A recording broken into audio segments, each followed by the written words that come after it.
Good afternoon. Welcome to the January 27th, 2010 Recreation Education Committee. And at this time, I also would like to welcome Ms. Kaylee to our committee, and welcome back everyone else. Okay, will the clerk please call the roll? Mr. Gamble? Here. Mr. Gamina? Here. Ms. Kaylee? Here. Mr. Tucciarello? Here. Mrs. Valerio? Here. Is there anyone signed up this afternoon for public forum? We have one person. Would Cassandra Petsos please come forward?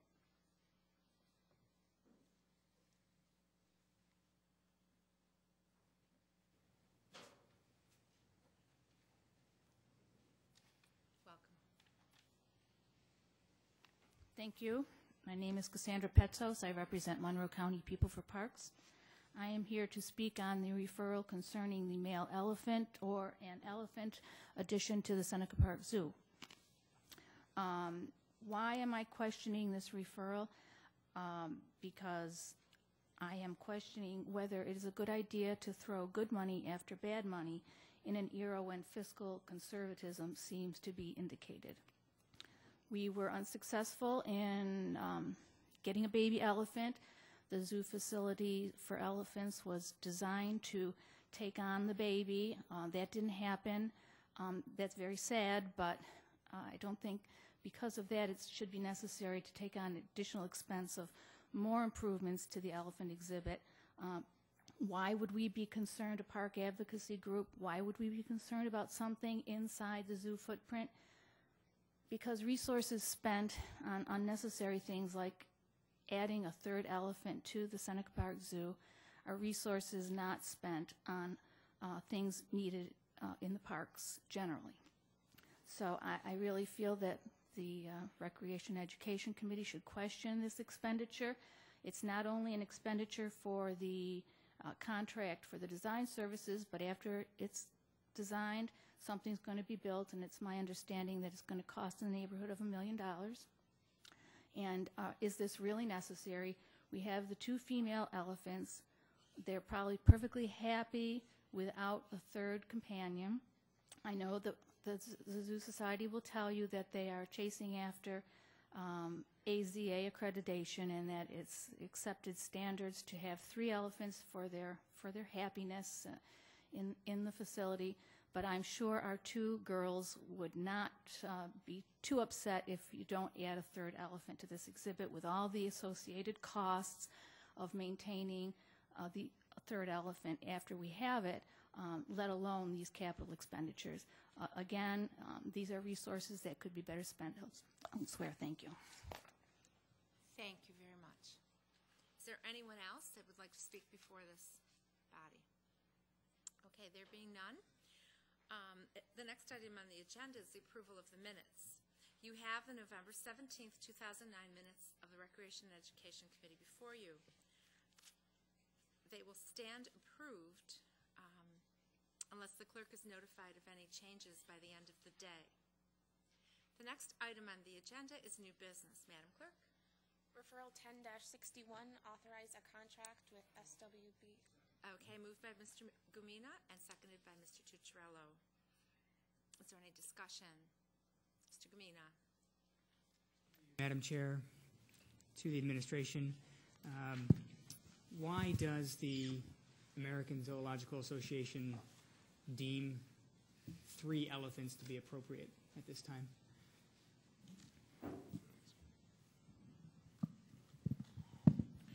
Through you, Madam Chair, Larry Sorrell, Zoo Director. They base their requirement on the fact that through rigorous research and science that the minimum herd found naturally occurring is 3. Clearly, herds can be bigger in the wild, but they have not found through scientific research that herds are less than 3. That gives the animals an opportunity to interact with multiple animals, not just each other. Thank you. Through you, Madam Chair, to administration. Mr. Sorrell, will the lack of a third elephant affect our accreditation, or the zoo's accreditation? Through the chair, yes, it would. The standards for accreditation do call for 3 elephants. we have been able to maintain the two up till this point, because historically the standard for 3 didn't come into place until approximately 2005. Subsequent to that, we were making an effort to reproduce and add that third elephant through reproduction. Because of that, the loss of the calf, we've had a female that has had medical issues up until relatively recently. She's fully recovered. So moving forward from here, they will expect us to meet the standards of accreditation. Thank you. Through you, Madam Chair, the importance of accreditation for a zoo? Through the chair, it certainly is a rigorous self-examination and tells us that we are among the elite in animal care, welfare, science, education in the country. For example, there are approximately 2,500 USDA licensed exhibitors that can exhibit animals in the country. There are 217 accredited institutions, so less than 10% of the institutions go through this rigorous accreditation process and achieve it. A second example is the recent polar bear that arrived at the zoo. We would not have that polar bear if we were not accredited. That's a simple fact. There's not that many in conservation care in North America. Without being accredited, we would not have received that animal. And then it goes on from there, professional, quality staff, and access to other things through that network. Okay. Mind if I ask a few more? Through you, Madam Chair, are there plans to have a captive breeding attempt again once the male is in place? Through the chair, our 2 females are too old at this point.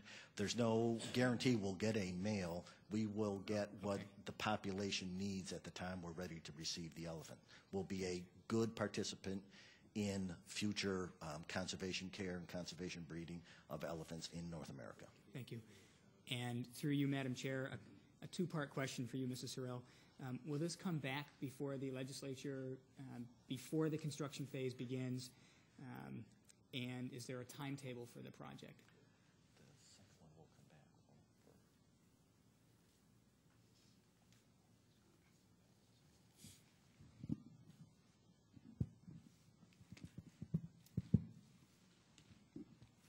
back. Through you, Madam Chair, once a capital fund is established for the project and the construction went for bid, it would be optional at that point whether it went to the legislature, because it would be going through a public bid.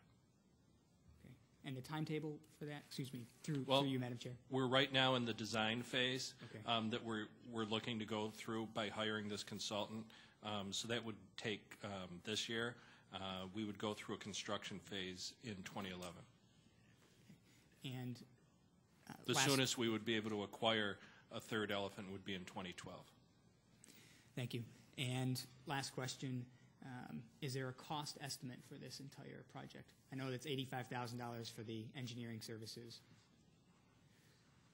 The construction is estimated at $900,000. $900,000. Thank you. Thank you. Those are all the questions that I have. Ms. Cayley? Thank you. Through the chair, 2012 would be the completion of the construction. Through you, Madam Chair, it would be in 2011. 2011. And then the acquisition of a new mammal would be 2012? We would be prepared to accept a new, a third elephant in 2012. That does not guarantee that we would be provided with an elephant. We just have to be ready to accept one and be able to accommodate one in our structure. I want to back up for a minute. Through the chair to the administration, how long do you have to comply with the accreditation for the AZA?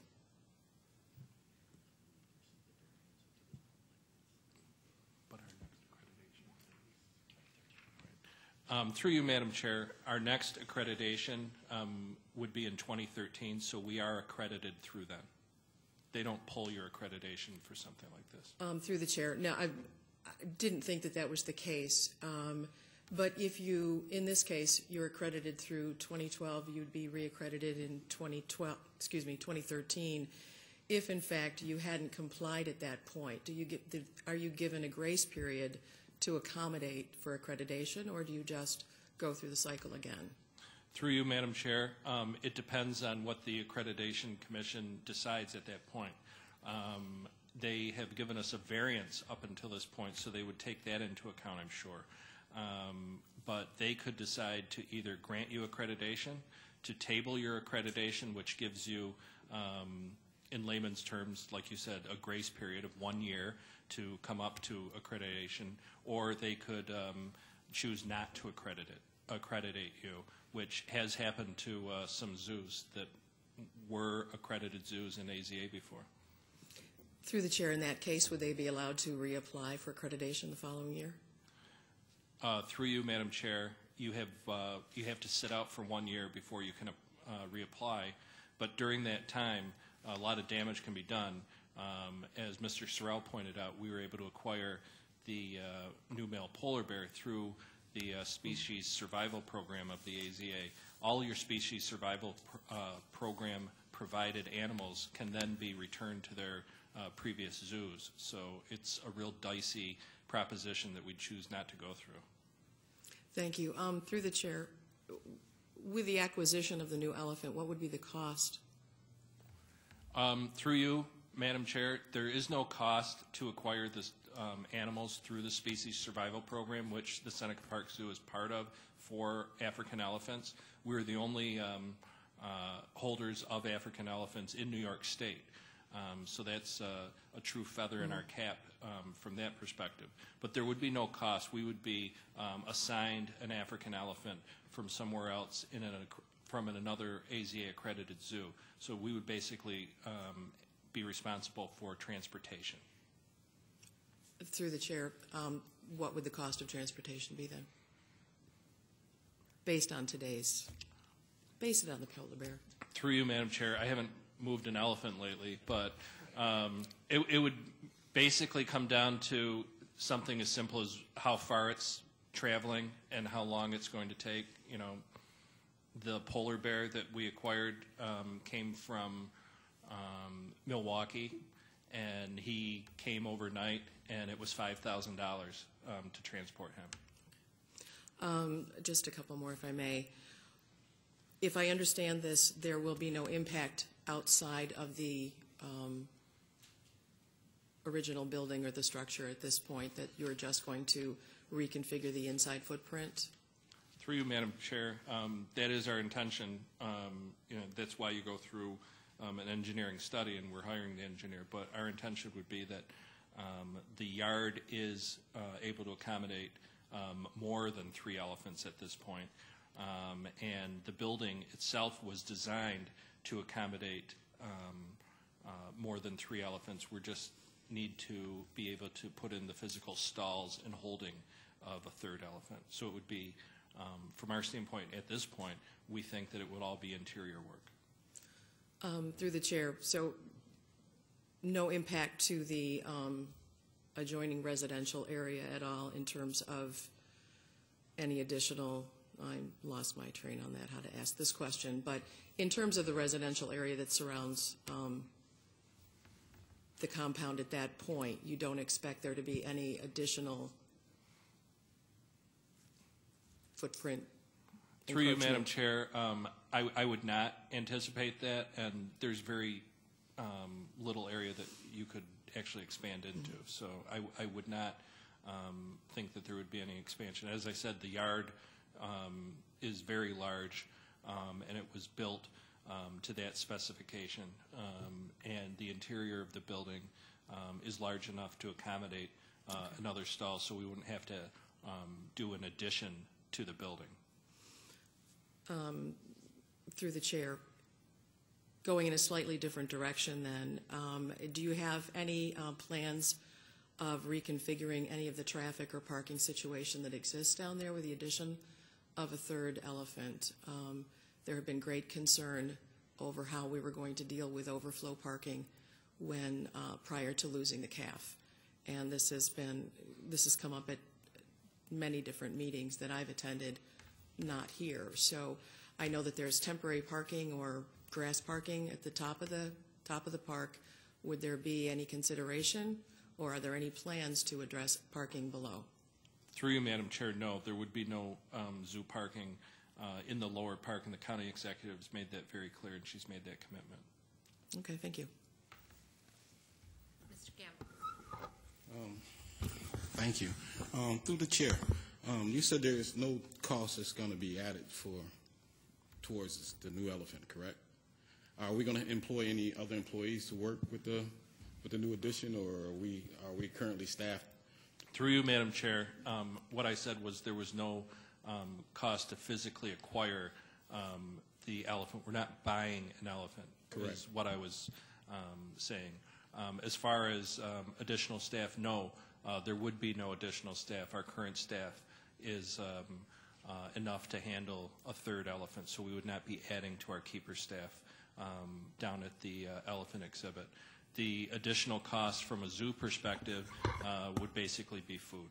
Okay. Thank you. Thank you very much. Well, through the chair, that could be major. Through you, Madam Chair, the elephants are herbivores, and they basically eat mostly hay and vegetables, and it's not a huge expense. I did have one additional question, if I may. Through the chair, I lost it. Never mind. Think of it later. If I do. Through you, Madam Chair, you're going to ask how we do such a good job managing the zoo down there, right? Well, I already know that. Okay. Any further questions? Okay. There being none, all those in favor signify by saying aye. Anyone opposed? Okay. Item passes. Referral 10-63, authorized contracts. Moved by Mr. Tucciarello, second by Mr. Gamina. Any questions? Mr. Gamina. Through you, Madam Chair, to administration. Was just curious on, this is obviously a major project over almost $3 million, or almost $3.5 million, it looks like. Just wondering how many jobs that this will create for the Rochester area, if we have any estimate on that.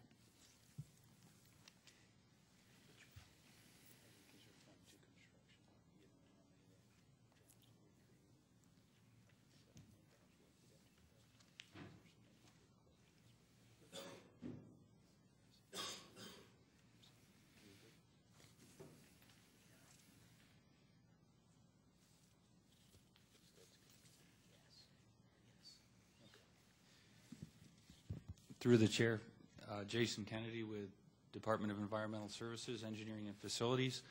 Certainly, my casual answer would be that this will create, several dozen immediate construction jobs related to the 4 primes and their subs. But certainly there are some industry standard equations for deriving economic benefit and total jobs created. I don't have that number for you today, but I'd be happy to follow up with that information. That'd be great. Thank you. That's all I have. Anyone else? Ms. Cayley. Thank you. Through the chair to the administration. In light of the recent guilty plea submitted by, entered for Mr. Spears, I know that he was employed at East Coast Electric. And they're one of the bidders on the electrical construction on this particular referral. Is there any concern as to relationships with East Coast at this time based on the fact that he was employed there and supervised by Mr. Monroe?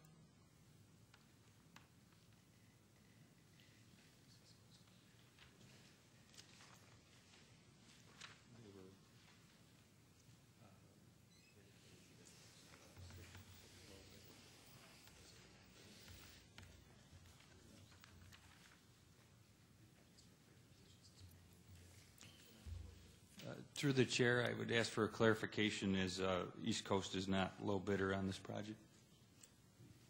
Through the chair, I think it's just a general question in perhaps policy that if there were a company that were in question because an employee was involved with a relationship with Robotrod, being supervised by Mr. Marone and a former employee of East Coast, is it standard policy to allow them to submit a bid if nothing has been settled or nothing is coming forth? I'm not exactly sure, but it just looks a little bit odd to me.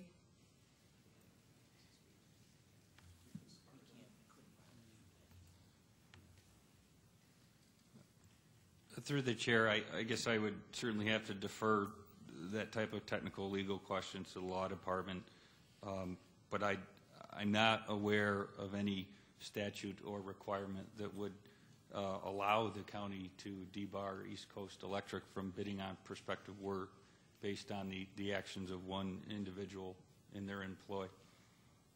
Thank you. Then perhaps, since I'm not very clear on this either, perhaps we could get a clarification on that. Madam Chair, we'd be glad to do that. We certainly wouldn't want to answer this one flying by the seat of our pants, so we'll consult with our law department and get an answer for you. Thank you. Any further questions? There being none, all those in favor, please signify by saying aye. All those opposed? Item carries. Next item, clerk. Referral 10-69, authorize a contract. Okay, moved by Mr. Tucciarello, seconded by Mr. Gavina. Any questions on this item?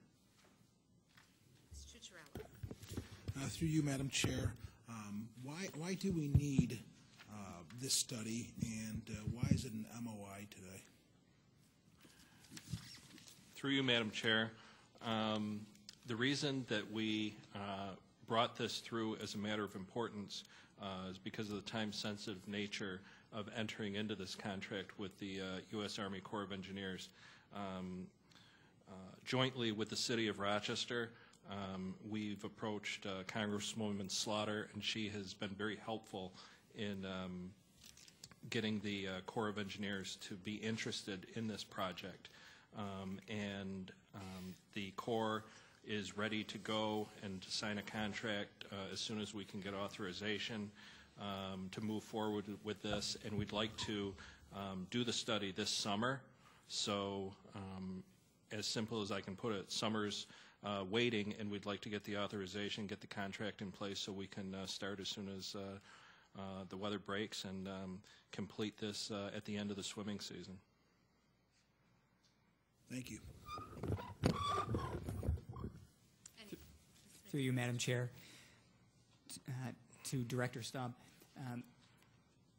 who will be conducting this study? Through you, Madam Chair, the U.S. Army Corps of Engineers will be conducting this study with a hired consultant. The City of Rochester and the County of Monroe will be participating in this study, and our share will be all in-kind services. Okay.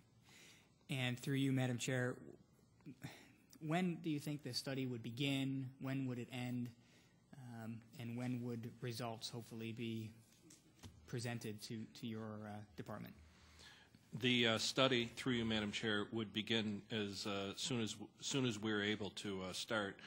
We'd like to start, sometime in May, and it would end approximately September 15th.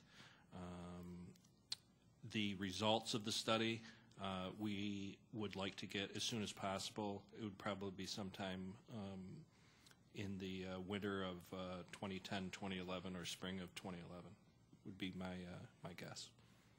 Thank you. Thank you.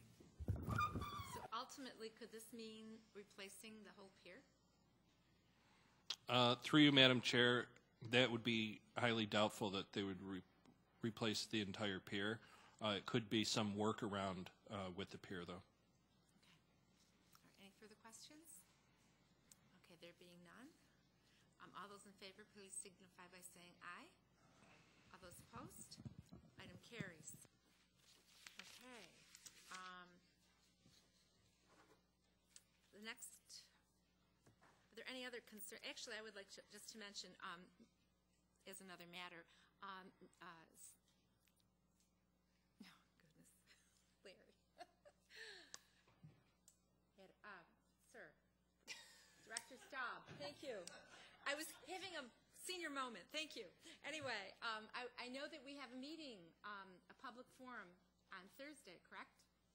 Could you address that, please?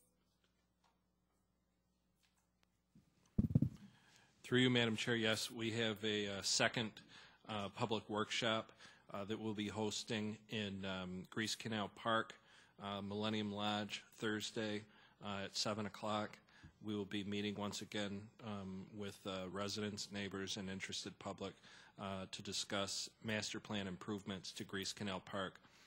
The capital improvement program has allocated $2 million to be spent this year on construction in Grease Canal Park on master plan improvements. And back in November, we met with the public, neighbors, residents, and gathered ideas that they had. On Thursday, we'll be sharing costs that we've put with those ideas, and then also sharing some basic bubble diagrams of where those ideas could be programmed within the park. Thank you. Any other business before this committee? Okay, there being none. The February 23rd, 2010 meeting of the Recreation and Education Committee stands adjourned. The next meeting of the Recreation and Education Committee is scheduled for March 23rd, 2010 at 4:30. Thank you.